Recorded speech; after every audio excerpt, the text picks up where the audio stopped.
Canadian police are on the hunt for a missing woman. Though all indications suggest murder, they must rely on a single strand of animal hair to prove it.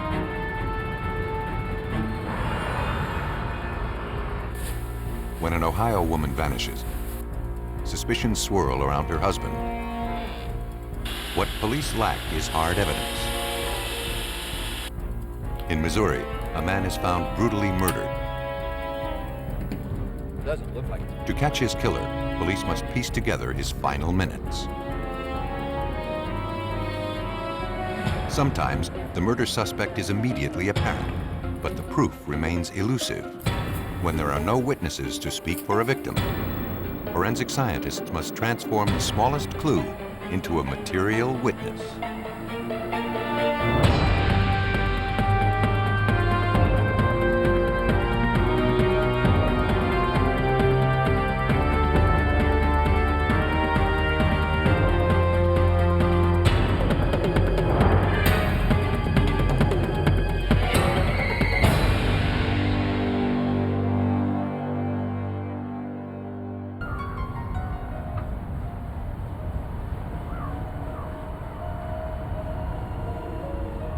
Tucked away in the Gulf of St. Lawrence in the southeast corner of Canada lies the remote and sparsely populated Prince Edward Island.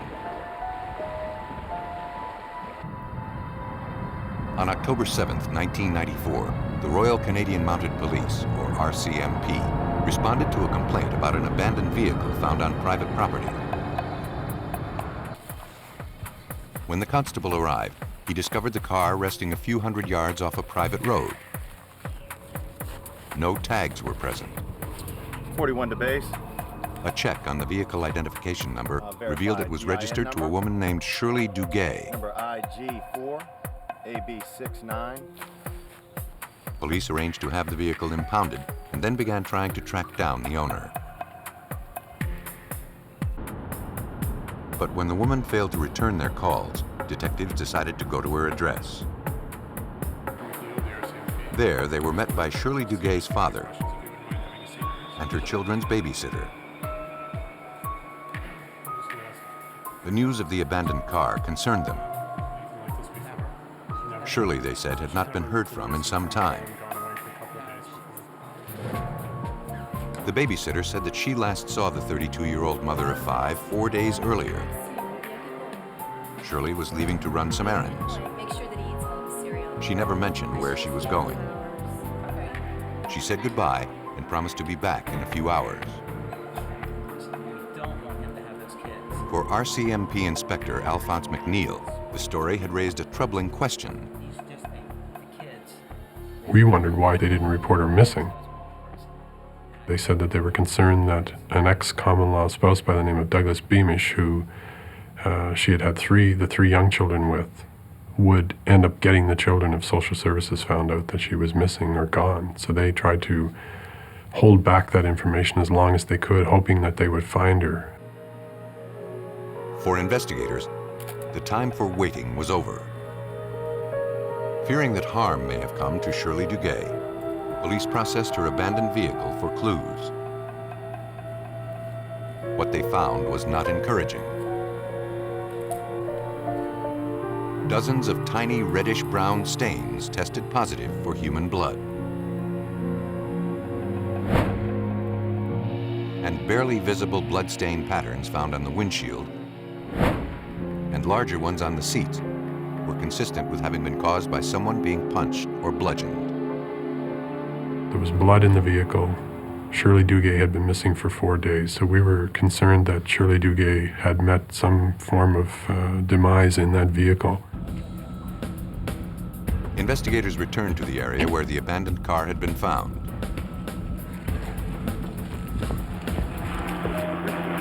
For hours, the search for clues to the young woman's fate turned up nothing.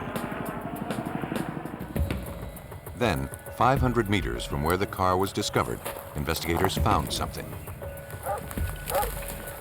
It was a pillow stained with what appeared to be blood. And a short distance away lay a blood-stained t-shirt. A shovel was also found nearby. all of the findings pointed to murder.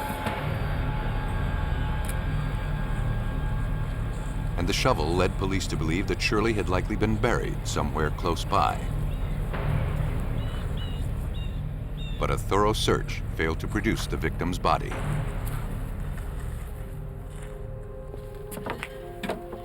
Now, police wanted to speak with the man who had the most to gain from her disappearance. Her ex-common-law husband and the father of 3 of her children. Doug Beamish admitted that he and Shirley's relationship had been troubled in the past. And he realized that her family probably blamed him for her disappearance. But he insisted he knew nothing about it. For the sake of the children, he and Shirley had managed to work out their problems. He said he last saw her a week or so earlier. He had been having car problems, and Shirley offered to give him a ride to a job site where he was employed as a construction worker. On the way there, they had a pleasant conversation about their kids and planned to speak more later. She then dropped him off at the site, and the two said goodbye. He hadn't heard from her since. Doug Beamish sensed that something was bothering Shirley. He speculated that she had left town to visit some friends in Toronto. But it turned out that no one there had heard from her in some time. RCMP Inspector McNeil speaking. Then, police got a call. North End one? A woman who had been following the case in the media believed she had important information. This lady called and she said, you know, I remember back around the time that Shirley Duguay went missing, I saw a car similar to hers on a road called the Allen Road, which would be about 20 kilometers away from where we found the car. I remember it was in the evening, it was dark. I saw 2 people on the side of the road, a tall man, a very small woman. They appeared to be arguing, and I just drove by, and I don't know if it's any good to you or not. The woman couldn't be certain she had in fact seen Shirley Duguay. Still, the information was enough for police to search the area where the caller had seen the couple. But to cover the several square miles, they knew they needed help. Personnel from the Canadian Army agreed to participate in the search. For several days, their efforts turned up nothing. But then, they found something that seemed out of place. One group came across a white plastic bag. We had a police officer with every group of searchers from the military. The police officer seized the bag. The search of the area failed to produce any additional evidence. At the crime lab, examiners carefully removed the contents of the plastic bag. They recovered an old pair of white tennis shoes. There was also a large man's jacket stuffed inside. Several fibers and a single white hair were recovered. But further scrutiny revealed the presence of tiny stains that tested positive for human blood. Based on the information provided by the witness, police believed it had originated from Shirley Duguay. Now they needed to prove it. But there was a problem. We didn't have Shirley Duguay, so we needed to be able to develop a DNA profile. The way we did that's what's called, in some cases, reverse paternity. We took a sample from her father, her brother, and her 2 sons. Though everyone's DNA is unique, a genetic family resemblance exists among blood relatives. When the genetic profiles were compared, examiners concluded that the blood found on all of the evidence had originated from Shirley Duguay. Though the 32-year-old mother's whereabouts remained uncertain, all the evidence suggested she had been the victim of a violent crime. Police on Canada's Prince Edward Island continued searching for missing 32-year-old mother of 5, Shirley Duguay. Though efforts to find her had gone unsuccessful, authorities had found clues suggesting she had met with a violent fate. Among them was a man's jacket, found stained with blood that had originated from Shirley. Looking for clues as to who might want to harm the young mother, officers from the Royal Canadian Mounted Police questioned Shirley's friends. They all believed that Shirley's ex-husband, Doug Beamish, was somehow involved in the disappearance. Recently, Shirley had started dating again.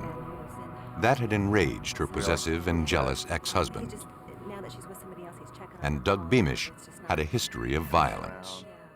When was the last time you saw those guys? But the friend didn't recall if Beamish owned a jacket like the one found with Shirley's blood on it. Doug Beamish was emerging as the prime suspect in Shirley Dugay's disappearance. Andre's down with the IN guys right now looking. But so far, investigators had no physical evidence to prove it. But, you know, without that jacket being able to tie it to someone, we don't have much. Andre, how did you make out with Then they got a break. We've got something. Identifiers came back. They found some white cat hair on the inside of the jacket. And all I could think about all the way down here was Beamish and his white cat in his house. That was all RCMP Inspector Alphonse McNeil needed to hear. We knew that he had a white cat and there were white hairs in the jacket. So the process then was to find a lab that could examine these if we were able to seize from blood from the cat. With a warrant in hand, police and a local veterinarian returned to Doug Beamish's house.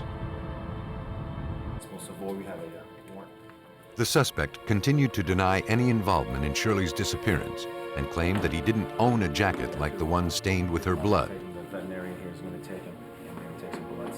Though it seemed like a long shot, authorities took possession of his cat, Snowball, hopeful they could somehow establish a genetic link to the hair found on the blood-stained jacket. Blood and hair samples were collected from Beamish's cat. But now, investigators had to find someone who was an expert in analyzing cat DNA. At the National Cancer Institute in Frederick, Maryland, they found one.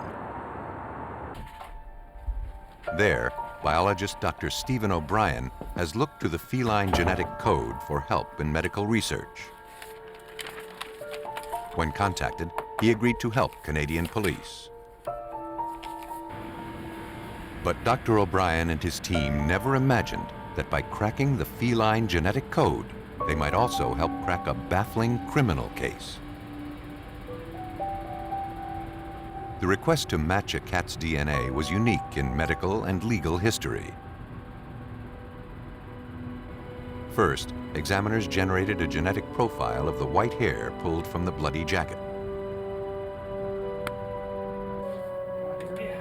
Once completed, the results were then compared to the profile generated from the samples taken from Snowball. What we discovered was that the genotype was identical to what we had seen in the jacket hair. So we were pretty sure that the jacket hair had come from a cat which had the same genotype as Snowball. Though the scientists felt confident about the results, they could not be absolutely certain of them.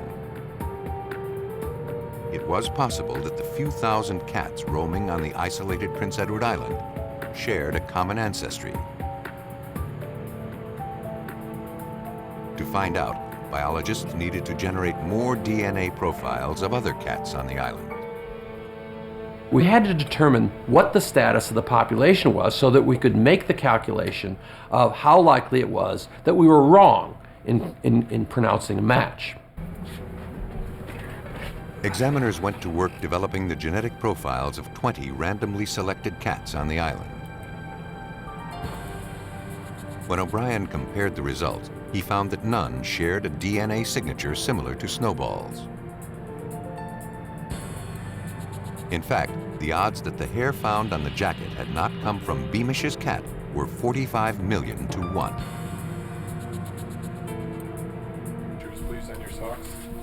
Through Snowball, authorities had established a link between Doug Beamish and a jacket stained with his ex-wife's blood.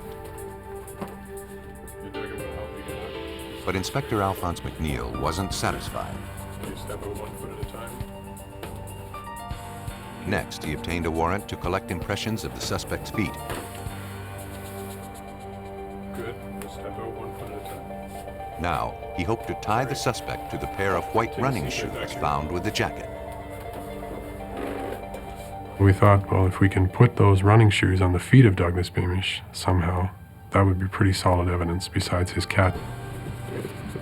Dr. Keith Bettles, a forensic podiatrist, received the evidence.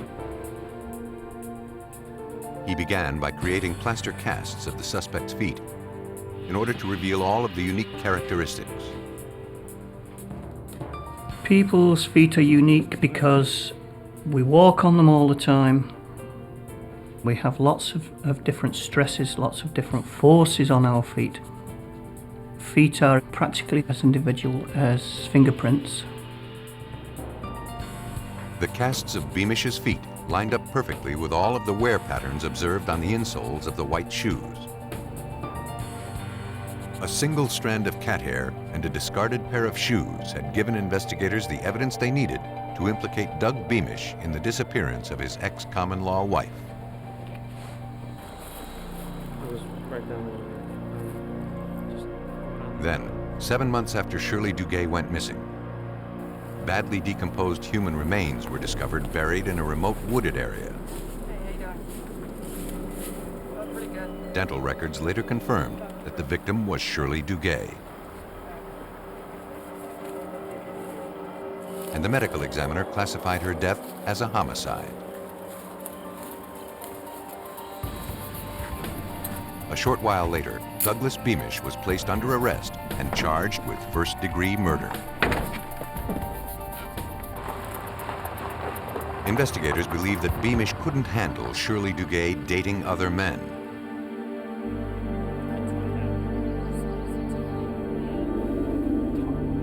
Somehow, he manipulated her into giving him a ride in her car and directed her to a remote spot.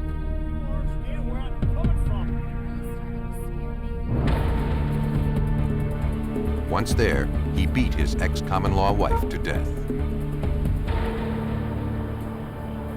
He then buried her body in a remote area and abandoned the car. Douglas Beamish was convicted of second-degree murder and sentenced to life in prison. No place is immune from violent crime. And even the friendliest towns have their problems. Mansfield, Ohio has been called one of America's most livable cities, which makes what happened here all the more surprising. On January 2nd, 1990, a woman came in to speak with Mansfield police. Yes, ma'am. What can I do for you? She was concerned that something had happened to her friend, 44-year-old Noreen Boyle.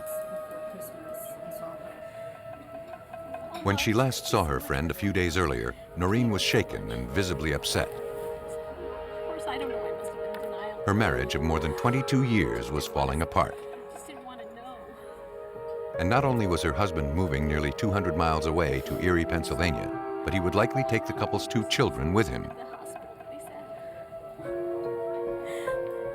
Noreen was devastated. When she tried to contact her, Noreen's husband, a prominent local physician, said Noreen had packed up and left town after a fight. But the friend couldn't believe that Noreen would walk out on her 2 children. Mansfield police agreed to look into the case.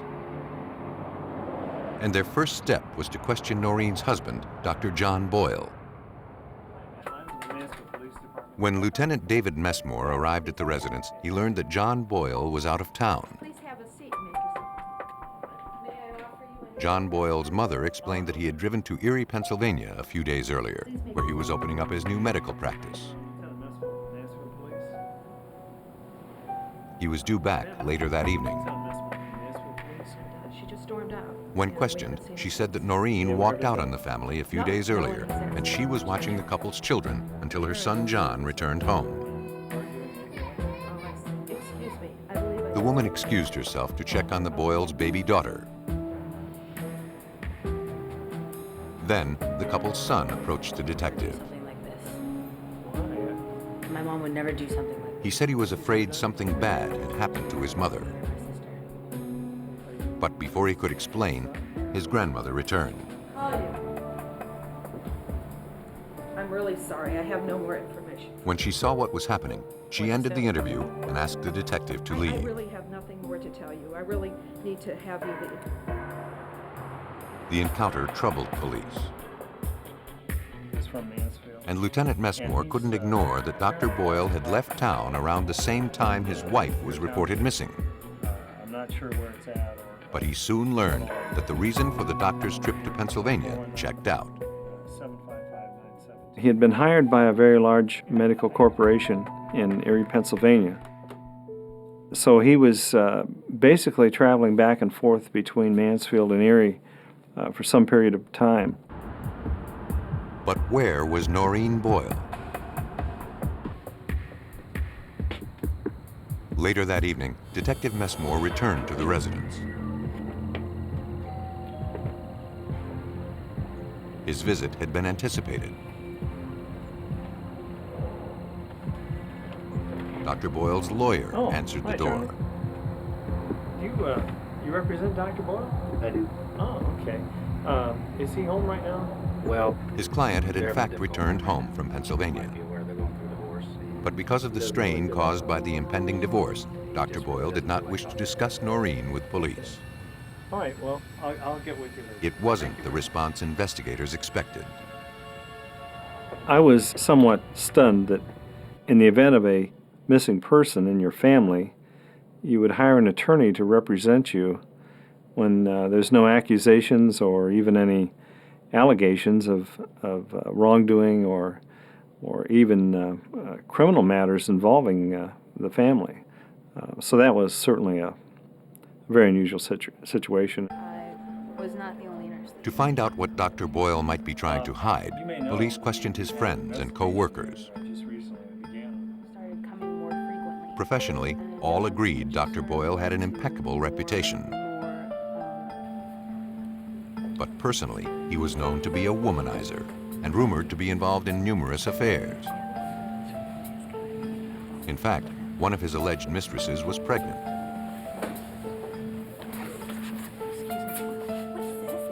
And everyone speculated that the child belonged to Dr. Boyle. Though that made him a bad husband, it didn't mean he was capable of physical violence. Appreciate you coming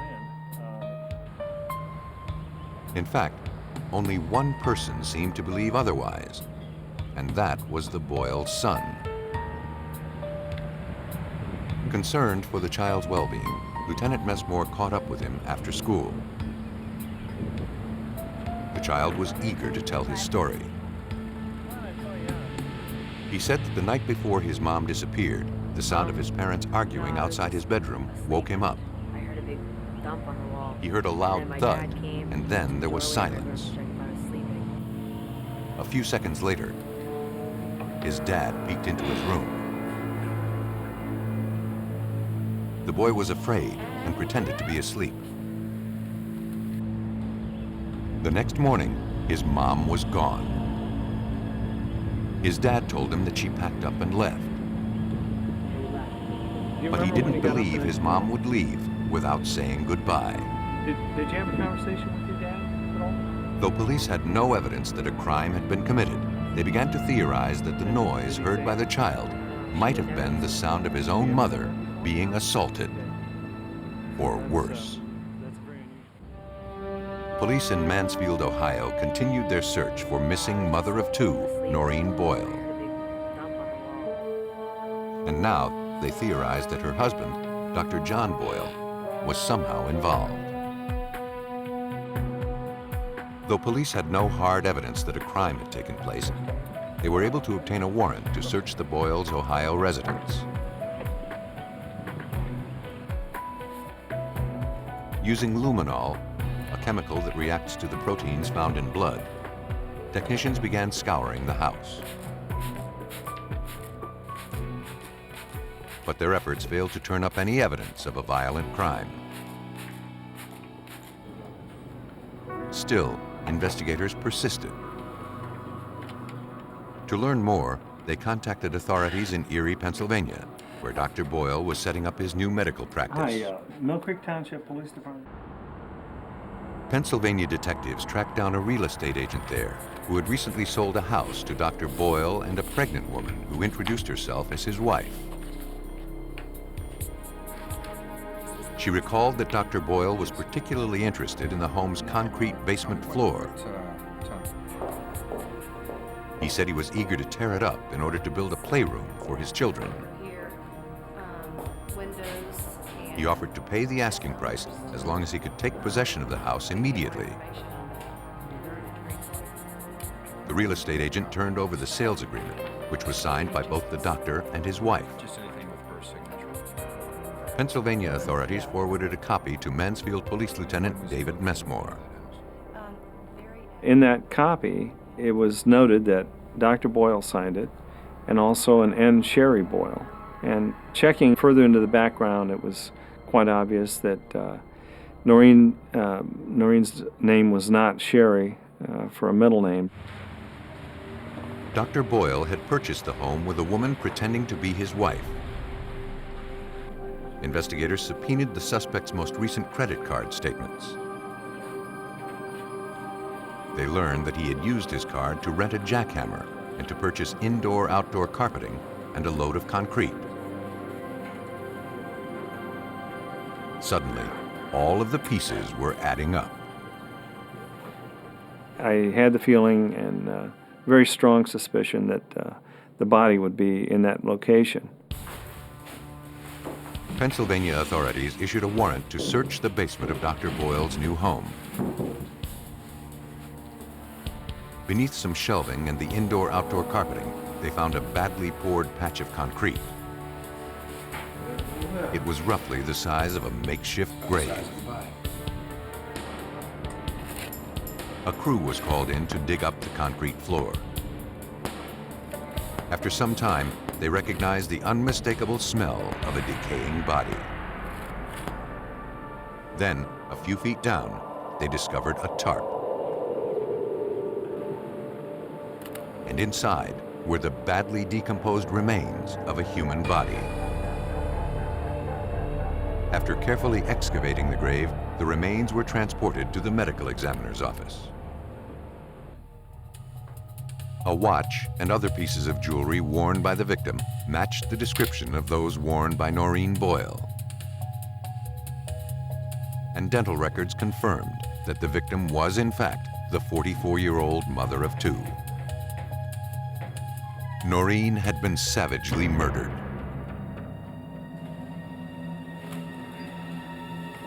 For Dr. Boyle? On January 26, 1990, almost a month after his wife disappeared, Dr. John Boyle was arrested in Ohio for suspicion of killing Noreen. Despite the evidence against him, the doctor maintained his innocence. Okay, sir. Someone was trying to frame him.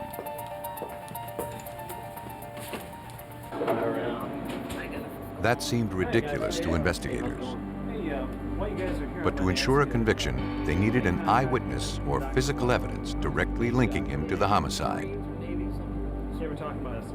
And so far, they had neither. It was possible that Dr. Boyle could get away with murder. But then, nearly a week after Dr. John Boyle's arrest, a Mansfield, Ohio resident made a strange discovery.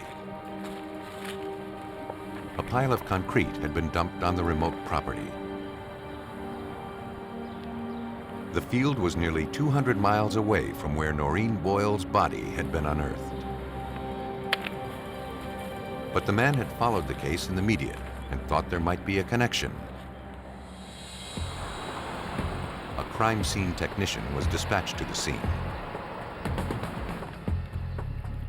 After photographing the area, the concrete was collected into evidence. Police later determined that the property was owned by a close friend of Dr. Boyle's.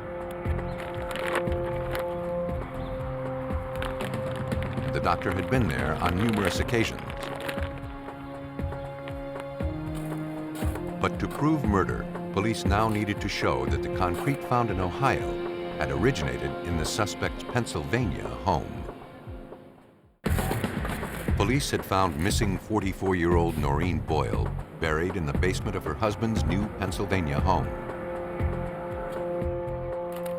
Though investigators had a strong circumstantial case against her husband, they hoped a pile of concrete found in an Ohio field could physically link him to the murder. The samples collected from the field, along with concrete taken from the crime scene, were sent to CTL Engineering in Columbus, Ohio. There, lab supervisor Larry Piscitelli is an expert in analyzing the microscopic nature of rocks and concrete. Without being told where the individual samples had come from, he was asked to determine if any of the concrete pieces had originated from the same source.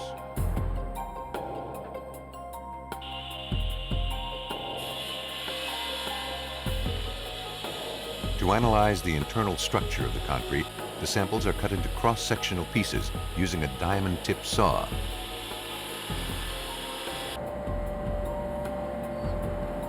Once completed, the surfaces are smoothed and polished. Then, Piscitelli subjected the evidence to a high-powered microscope. Concrete is a mixture of stones, gravel, and sand, called aggregate, bound together by a cement paste and some trapped air. With the help of a computer, Piscitelli measures and counts each of these components. To the average eye, all concrete looks pretty much alike. But in fact, each chunk has a unique story.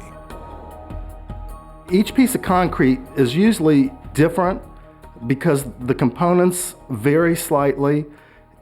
Even if they come from the same load of concrete, two different samples from the same truckload can be different because the percentages of the air voids, the small entrained or entrapped air voids, can be slightly different.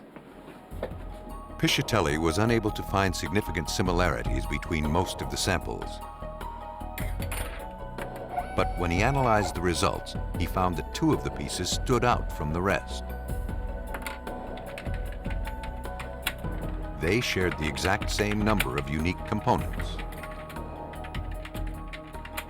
These two pieces of concrete had some unique characteristics that were peculiar just to those two pieces of concrete, and based on all the data and analysis, the numbers being exactly the same, I was able to show that those two pieces of concrete came from the same structure. Of the two samples that matched, one had come from the pile of rubble found in Mansfield, Ohio. The other was collected in the basement of the suspect's new home in Erie, Pennsylvania. Police now had enough to charge Dr. John Boyle with murder. Police believe that John Boyle murdered his wife in the couple's home in order to start a new life with his pregnant mistress. After the kill, he drove her body to Pennsylvania and buried her in a grave he had dug in the basement of his new home. Investigators theorize he then returned to Ohio and dumped the leftover concrete on his friend's property. Dr. John Boyle was convicted of aggravated murder and abuse of a corpse. He was sentenced to 20 years to life. John Boyle thought he'd buried all evidence of his crime. But in fact, the trail of evidence spanned 200 miles. Other murders are more local, but the road to solving them can be just as long. In Harrison County, Missouri, on June 26, 1995, a farmer out for a walk noticed a foul odor. At first, he thought that maybe one of his livestock had died. But the reality was much worse. Hidden among some overgrowth lay the lifeless body of a man.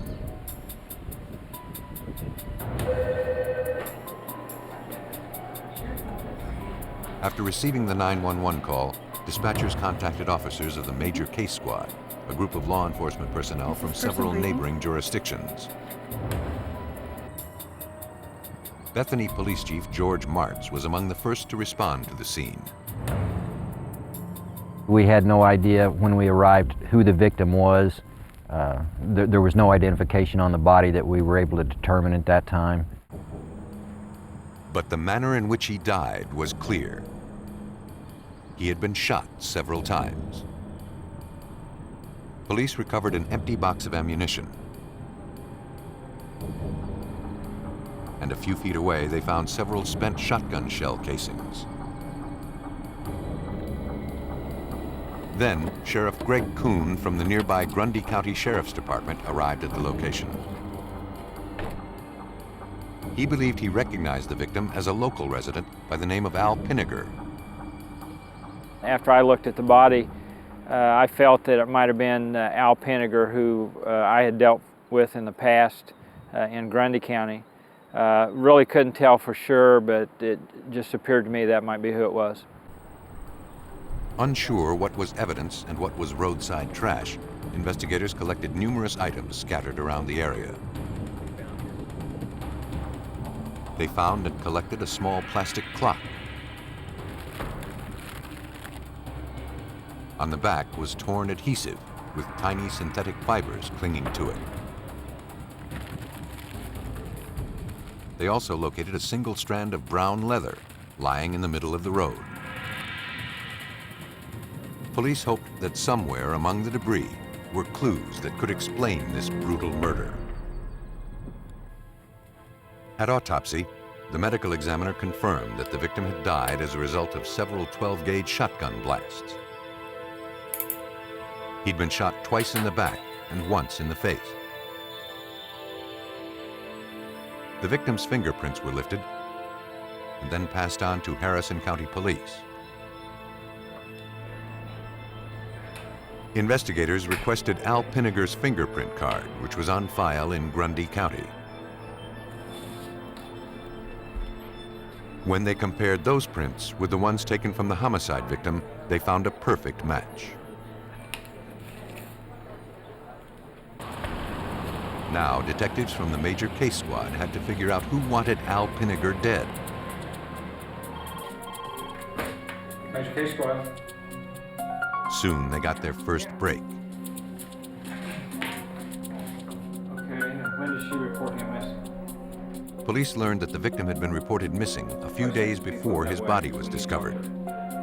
Okay, thanks for calling. And the report had been filed by his fiancée. Police immediately arranged for an interview. The victim's fiancée told detectives that she and Al had been living together for some time. She said that she last saw him a few hours before he went missing. You need anything from the store? She had left the house to go run a few errands. All right, I'll see you later. Al said he was going to cut the grass and do some work around the house. He hadn't mentioned any plans to leave that day. 5 days ago. Recently, she had been trying to help him overcome a drug problem. He had been doing his best to stay far away from his drug-dealing friends. John Middleton and She suspected, however, that he had seen some of them that day. When she returned home later that afternoon, she passed a pickup truck coming out of her neighborhood. She didn't see Al in the truck, but she knew the vehicle belonged to a couple that he used to deal drugs with. So he's been dealing with drugs? She believed Al may have been ducking down to avoid being seen. when I was driving. When the fiancé arrived home, she discovered that Al and his 12-gauge shotgun were gone. The information provided police with their first real lead. Okay, guys, here's what we got. They ran a background check on the couple, identified as John Middleton and his girlfriend, Maggie Hodges. Decomposed Middleton had an extensive criminal record, mostly involving drug-related offenses. To find out why he may have wanted to harm Al Pinniger, police tracked down Middleton's known associates. One informant described Middleton as an extremely unstable and violent person. Hodges and Middleton. He said that as a result of police efforts to crack down on local drug dealers, John Middleton had become increasingly paranoid. He threatened to kill people he did business with if he found out they were cooperating with authorities. No one doubted him for a minute. Everyone was afraid of him. All of the information led police to suspect that Middleton's paranoia had likely led to the murder of Al Pinniger. And they hoped that somewhere among the shotgun shells and the assorted litter collected from the crime scene was the means to prove it. Police in Harrison County, Missouri believed that a local drug dealer and his girlfriend were responsible for the brutal shotgun slaying of 29-year-old Alfred Pinniger. To prove it, investigators needed to physically link the suspects to the crime scene. Though several potential clues had been found there, an empty box of shotgun shells looked to be the most promising lead. A price sticker found on the box led investigators to the store where the ammo had originated.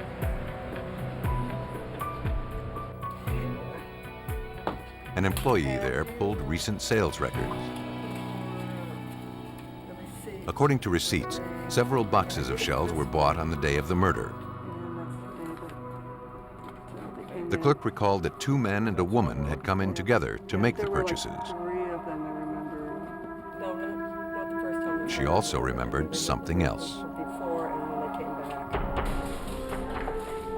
A few hours after the purchase, two of the three customers returned to the store. They had unused cartridges and wanted to return them for a refund. The clerk didn't recall seeing the other man who had been in with them earlier. When shown photographs, she picked out Al Pinniger, John Middleton, and Maggie Hodges as the three who bought the boxes of ammo earlier that day. Did she come back the second time? Yeah. And she identified Middleton and Hodges as the two who came back to return the unused ammo. Though the evidence didn't prove murder, it was enough for police to obtain arrest warrants. Believing that Middleton and his girlfriend were capable of great violence, police cautiously approached the house they shared together. John Middleton was quickly subdued.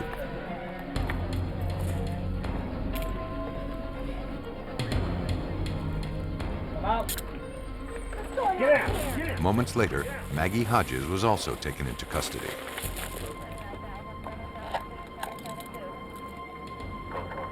After the suspects were removed from the scene, police began searching for proof of murder. Inside Middleton's pickup truck, they collected a fringed brown leather jacket.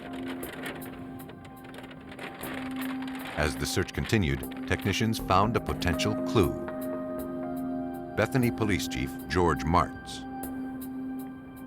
We took a piece of the dashboard from the Middleton truck that had a sticky substance on it, and on that sticky substance were fibers. Those fibers appeared to match the clock we found at the crime scene. So we removed a piece of the dash, the entire dash, and sent that to the lab for analysis. All of the evidence was forwarded to the Missouri State Highway Patrol Crime Lab, located in Jefferson City. There, criminalist Kathleen Green worked the case. Almost immediately, she noticed that the fringes on the brown leather jacket appeared identical to a piece of brown leather found at the crime scene.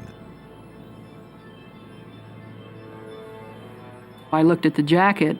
to see if there was any fringe missing from it, and did find an area where there was a piece of fringe missing. I then compared the question end of the fringe to the question area on the jacket to determine if it was originally attached to it. Though the pieces lined up well, Green was unable to conclusively state that the piece of leather had in fact come from Middleton's jacket. She turned her attention to the stick-on clock found near Al Pinniger's body. When she compared the adhesive on the back of the clock to the adhesive stuck to Middleton's dashboard, she found numerous similarities. It was the same size, it had the same coloring, they were both made of the same type of material. When the torn edges of the two pieces were placed side by side under a comparison microscope, examiners found a match. Next, fibers found on the stick-on clock were compared to carpet samples collected from the vehicle. Criminalist Jenny Smith found one consistency after another. We determined that the fiber from the clock face, this would have been considered the question fiber, was similar in physical and chemical composition to the fiber from the suspect vehicle. Therefore, we would conclude that this fiber, question fiber, could have come from this vehicle. When confronted with the evidence, Middleton was uncooperative. This is your opportunity to tell your side of the story. We know what the story is. But his resistance didn't matter. You can tell us. Police had pieced together the motive behind the murder. You think about this real long. My belief is that Mr. Middleton thought Alfred Pinniger was about to rat him out to the police department and to law enforcement authorities, and Mr. Middleton was not going to allow that to happen. You're in some bad trouble. But Middleton was wrong. The victim had made no attempt to contact authorities. Police believe that on the day of the murder, John Middleton and Maggie Hodges drove to Al Pinniger's house. They asked him to go target shooting, and he agreed. What he didn't know was that he was the intended target. At some point, however, that became clear. A scuffle started inside the car. Pinniger escaped, but he didn't get far.